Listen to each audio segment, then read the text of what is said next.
मोहतरम नाजरीन, गुज़िश्ता एक रोज़ से एक वीडियो सोशल मीडिया पर बहुत ज़्यादा वायरल हो रही है, जिसमें अल्लामा साद हुसैन रिज़वी साहब ने एक बयान दिया कि जो ज़ालिमों के ख़िलाफ़ डटा रहा, कभी गर्दन नहीं झुकाई, जेल में बैठा रहा।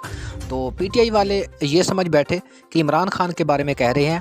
भाइयों, मैं आपको ये बताता हूँ, ये झूठा बेनिकाब प्रोपेगेंडा है जो कि बेनिकाब हो चुका है। अल्लामा साद हुसैन रिज़वी साहब अपने बारे में कह रहे हैं कि इमरान दौर में मैं 7 महीने जेल में बैठा रहा, मगर ज़ालिमों के ख़िलाफ़ मैं डटा रहा, कभी गर्दन नहीं झुकाई। तो ऐसे लोगों को मुंतखब करना चाहिए, अवाम खुद फैसला करे। तो साद भाई, ये वीडियो में कह रहे हैं मगर उनके खिलाफ़ झूठा प्रोपेगेंडा बनाया गया, वीडियो को बहुत ज़्यादा एडिट किया गया, खुद सुनिए।